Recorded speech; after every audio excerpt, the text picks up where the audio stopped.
Doctor Sreevarma ஆயுள் தரும் ஆயுர்வேதா அறுவை சிகிச்சையில்லா குணம் ஆயுள் கால நிவாரணம்.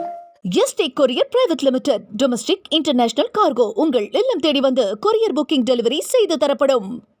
இன்றைய முக்கிய செய்திகள். மக்கள் தொகை கணக்கெடுப்புக்கு முன் எல்லைகளை இறுதி செய்ய வேண்டும்.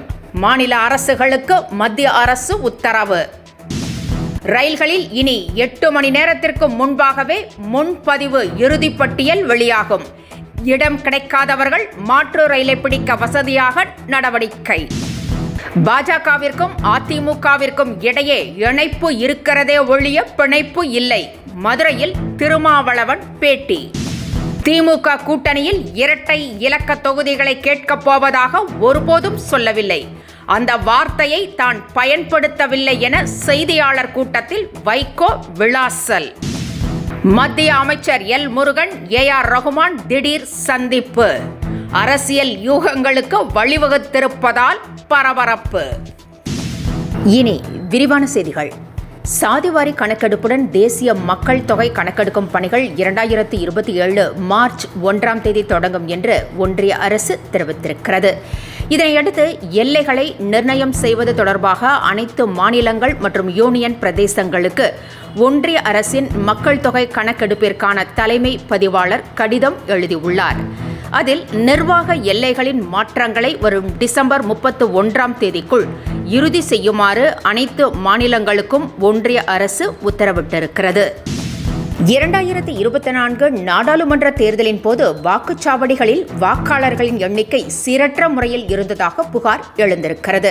இதனை சரி செய்ய தேர்தல் ஆணையம் நடவடிக்கைகளை மேற்கொண்டு வருகிறது. இனி ஒரு வாக்குச்சாவடியில் அதிகபட்சமாக 1200 வாக்காளர்கள் மட்டுமே இருக்க வேண்டும் என ஆணையிடப்பட்டுள்ளது. 2026 சட்டப்பேரவை தேர்தலுக்குள் இந்த சீரமைப்பு பணிகளை முடிக்கவும் அறிவுறுத்தப்பட்டிருக்கிறது. ரயில்களில் பயணிப்போரின் இறுதிப்பட்டியல் இனி 8 மணி நேரத்திற்கு முன்பாக வெளியிடப்பட வேண்டும் என உத்தரவு பிறப்பிக்கப்பட்டுள்ளது. முன்பதிவு இறுதிப்பட்டியல் தற்போது 4 மணி நேரத்திற்கு முன்பாக இறுதி செய்யப்படுகிறது. இதனால் இடம் கிடைக்காதவர்கள் பெரும் சிரமத்திற்கு ஆளாவதாக புகார் எழுந்தது. இந்நிலையில் இந்த முன்பதிவு 8 மணி நேரத்திற்கு முன்பே இறுதி செய்ய ரயில்வே துறை அறிவித்திருக்கிறது. நாளை முதல் இது நடைமுறைக்கு வருகிறது. மேலும் IRTCயில் ஒரு நிமிடத்திற்கு 1.5 லட்சம் டிக்கெட்டுகளை உருவாக்கும் புதிய முன்பதிவு முறையும் விரைவில் செயல்படுத்தப்பட உள்ளது. பாஜக அதிமுக இடையே இணைப்புதான் உள்ளது என்றும் பிணைப்பு இல்லை என்றும் திருமாவளவன் கூறியிருக்கிறார். மதுரையில் செய்தியாளர்களிடம் பேசிய அவர், திருப்புவனம் காவல் நிலையத்தில் நேரிட்ட மரணம் வருந்தத்தக்கது என்றும் இனி இதுபோல நடைபெறாமல் இருக்க அரசு நடவடிக்கை எடுக்க வேண்டும் என்றும் வலியுறுத்தினார். அதிமுக தனித்துத்தான் ஆட்சி அமைக்கும் என EPS கூறியது பாஜகவிற்கான செய்தி என்றும் திருமாவளவன் தெரிவித்தார். திமுக கூட்டணியில் இரட்டை இலக்க தொகுதிகளை கேட்டு பெறுவோம் என தான் ஒருபோதும் கூறவில்லை என வைகோ தெரிவித்திருக்கிறார். இது தொடர்பான செய்தி கடந்த சில நாட்களாக வைரலான நிலையில் செய்தியாளர்களை சந்தித்த வைகோ தனது கடும் கோபத்தை வெளிப்படுத்தினார். தெருவில் போனவர்கள் சொன்ன செய்தியை பற்றி தன்னிடம் ஏன் கேள்வி கேட்கிறீர்கள் என சாடினார்.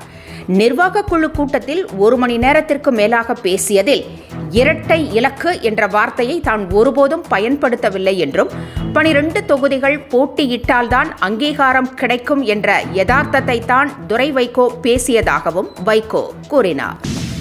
மத்திய இணை அமைச்சர் எல் முருகனும் இசை அமைப்பாளர் AR ரகுமானும் திடீரென சந்தித்து பேசியது பரபரப்பை ஏற்படுத்தியுள்ளது. திருவள்ளூர் ஐயர்கண்டிகையில் உள்ள AR ரகுமானுக்கு சொந்தமான பிரம்மாண்ட ஸ்டுடியோவில் இந்த சந்திப்பு நடைபெற்றது. அவர்கள் இருவரும் 1 மணி நேரம் பேசியதாக தகவல் வெளியான போதிலும் அது குறித்த விவரங்கள் வெளியிடப்படவில்லை. அண்மையில் நடிகை மீனா மத்திய இணையமைச்சர் எல் முருகனை சந்தித்து பேசிய நிலையில் அவர் பாஜகவில் இணைய உள்ளதாக தகவல் வெளியானது குறிப்பிடத்தக்கது. வேடச்சந்தூரில் அமைச்சர் சக்கரபாணி பங்கேற்ற நிகழ்ச்சியில் ஜெயலலிதா படங்கள் குப்பையில் வீசப்பட்ட நிகழ்வு அதிமுகவினர் மத்தியில் கொந்தளிப்பை ஏற்படுத்தியுள்ளது. இதற்கு கண்டனம் தெரிவித்துள்ள முன்னாள் அமைச்சர் ஜெயக்குமார், மக்கள் நலத்திட்டங்களால் வாழும் ஜெயலலிதாவின் புகழை அழிக்க நினைப்பவர்கள்தான் அழிந்து போவார்கள் என கூறியதுடன் சக்கரபாணி இதேபோல குப்பையில் வீசப்படுவார் என்றும் கடுமையாக விமர்சித்திருக்கிறார். அதிமுகவில் சர்ச்சைக்குரிய நிர்வாகிகளை அதிரடியாக நீக்கி வரும் இபிஎஸ் புதிய நிர்வாகிகளையும் நியமித்து வருகிறார். அந்த வகையில் முன்னாள் அமைச்சர் இன்ப தமிழனுக்கு அதிமுகவில் புரட்சி தலைவி பேரவை இணை செயலாளராக பதவி வழங்கியிருக்கிறார். அவருக்கு கட்சியினர் அனைவரும் முழு ஒத்துழைப்பு அளித்திட வேண்டும் என்றும் அவர் கேட்டுக்கொண்டுள்ளார். தமிழுக்கும் தமிழர்களுக்கும் பாஜக விரோதி என திமுக மாணவரணி செயலாளர் ராஜீவ்காந்தி குற்றம் சாட்டியுள்ளார். கீழடி ஆய்வு முடிவால் தமிழர்களுக்கு பெருமை கிடைப்பதை பாஜக விரும்பவில்லை என்று அவர் குற்றம் சாட்டியிருக்கிறார். தமிழகத்தில் பாஜக அரசியல் செய்ய முடியாது என்றும் அவர் எச்சரித்தார். டாக்டர் ஸ்ரீவர்மா ஆயுள் தரும் ஆயுர்வேதா அறுவை சிகிச்சை இல்லா குணம் ஆயுள் கால நிவாரணம். Yesterday courier private limited domestic international cargo உங்கள் இல்லம் தேடி வந்து கொரியர் புக்கிங் டெலிவரி செய்து தரப்படும்.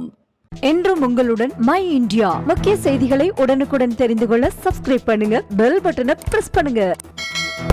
என்றும் உங்களுடன் மை இந்தியா.